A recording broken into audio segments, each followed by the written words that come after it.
10 years. That's how long you've been bleeding money just to save for your first down payment. You think it's an asset. The bank sees it as debt. It's a trap. You cut back on vacations. You stop eating out as much. Your friends are buying Porsches. You're stressing over a $400 deposit. Was it worth it? Probably not. And finally, you do it. You buy your first rental property. You finally bought it. You think you're a mogul. You're wrong. Reality is about to hit you hard, and it's going to cost you. The tenant calls you because the water heater broke. The property manager sends you a repair invoice. Your mortgage payment hits your account. The passive income dream is a lie, at least until you reach property number 3. Most investors quit here.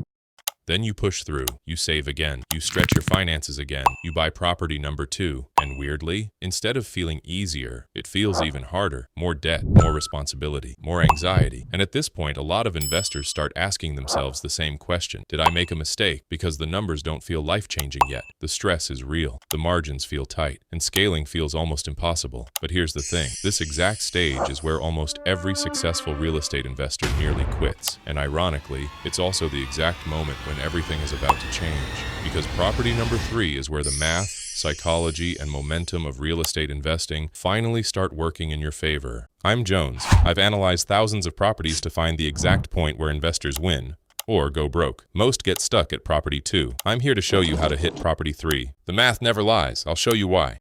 If you're tired of the passive income lies, join the community.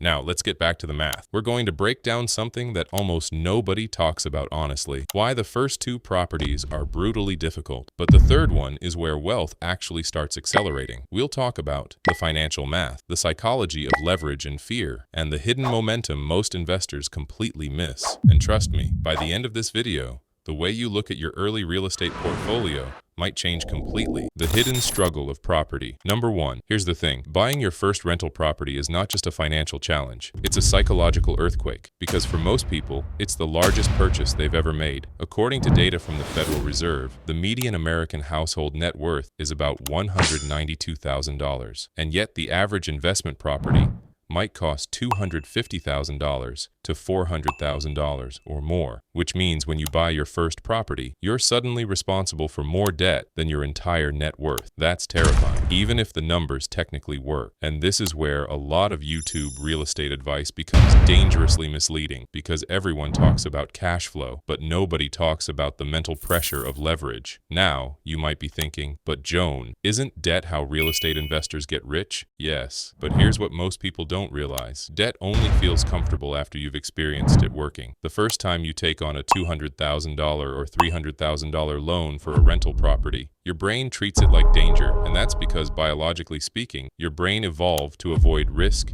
and uncertainty, not optimize financial leverage. So when that first repair hits, or the tenant pays late, your brain immediately jumps to, what if I lose everything? Even if the numbers say you're safe. Why property number 2 feels even harder. Now, here's where it gets really interesting. Logically, you would think the second property should feel easier. You already know the process. You already bought one. You already understand tenants, mortgages, inspections. But in reality, property number 2 often feels twice as stressful, and there are 3 reasons for this. 1, your risk doubles. When you buy your second rental property, your financial exposure doubles. Instead of 1 mortgage, you now have 2. Instead of 1 tenant, you now depend on 2 tenants paying on time, and suddenly small problems start stacking. A vacancy here, a repair there, and the margin of error starts feeling smaller. 2, your portfolio still doesn't feel powerful. This is what I call the beginner's plateau. Let's say each property generates $300 in monthly cash flow. 2 properties, that's $600 per month, which is nice, but it's not life-changing. You're still going to work, you're still paying your normal bills. And so the brain starts asking a dangerous question. Is this worth it? And this is exactly where most investors stop. 3, your fear of debt peaks. Here, psychologists call this the messy middle. You've taken enough risk to feel uncomfortable, but not enough scale to feel rewarded. And this stage is where the fear of leverage is strongest, because you're carrying debt, but you haven't yet experienced the compounding benefits of multiple properties. Why property number 3 changes everything. Now let's talk about the turning point, property number 3. And here's what most people don't realize. 3 3 properties isn't just 50% more than 2. It's the point where several powerful forces begin stacking. 1. Income momentum starts compounding. Let's go back to the same example. Each property produces $300 per month. 1 property equals $300. 2 properties equals $600. 3 properties equals $900. But the difference between $600 and $900 isn't just $300. Psychologically, you're suddenly approaching $1,000 per month in passive income, which feels real. And once investors cross that threshold, scaling becomes dramatically easier. 2. Banks start viewing you differently. This is something beginner investors rarely hear. Lenders don't just evaluate your income, they evaluate your track record. After 2 successful rentals,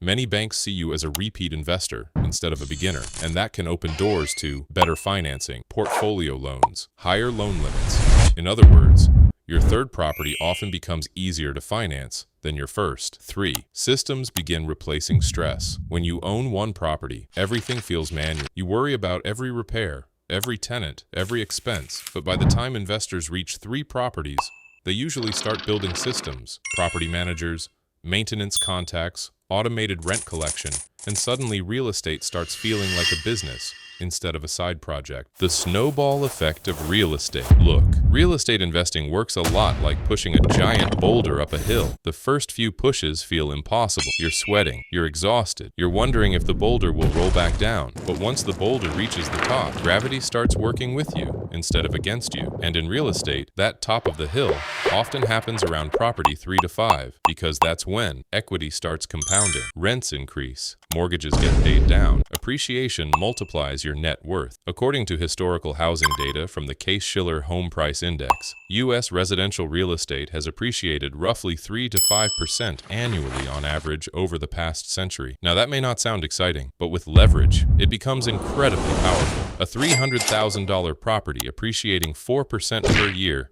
increases in value by $12,000 annually. If you only invested $60,000 as a down payment, that's a 20% return on equity from appreciation alone. Add rent and mortgage paydown, and suddenly the numbers become very interesting. The psychological shift successful investors make, but the most important shift isn't financial, it's psychological. Because beginner investors think like this: how risky is this property? Experienced investors think like this: how risky is not owning more assets? Here's what most people don't realize. Inflation silently punishes savers. Over the past 50 years, the US dollar has lost more than 80% of its purchasing power, which means the real risk often isn't debt, it's owning too few assets. Now, you might be thinking, okay, Joan, but what if the market crashes? Great question, because this fear stops thousands of investors every year. And here's the honest answer. Yes, real estate markets can decline, but historically, housing crashes are rare and temporary. For example, after the 2008 housing crisis, home prices in many markets recovered within 5 to 7 years, and investors who held their properties during that period often ended up far wealthier than those who sold in panic. The key isn't predicting the market. The key is surviving long enough for time to work in your favor.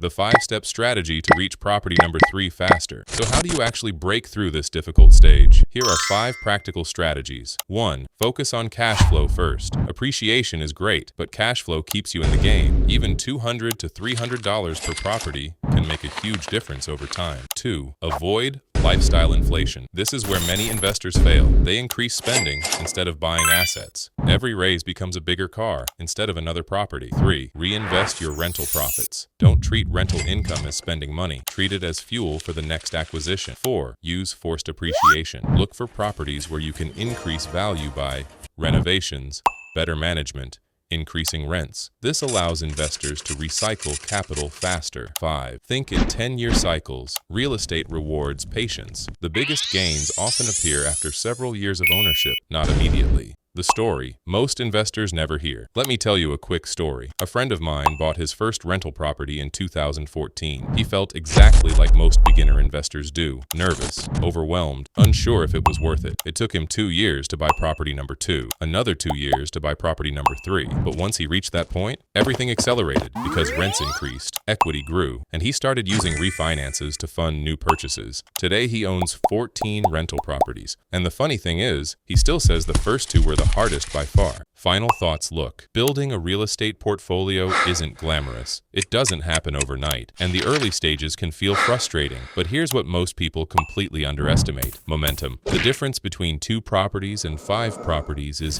enormous, and the difference between 0 properties and 2 properties is even bigger. If you're currently stuck in that early stage, feeling like progress is slow, feeling like the stress is high, you're probably exactly where most successful investors once were, right before the snowball starts rolling. If this video helped you understand the real journey of building a rental portfolio, make sure to hit the subscribe button, because on this channel we break down the real math, psychology, and strategy behind building wealth through real estate, without the unrealistic hype you see everywhere online. And if you're currently working toward property number 2 or 3, drop a comment below and let me know where you are in your journey, because trust me, that third property might be closer and more powerful than you think.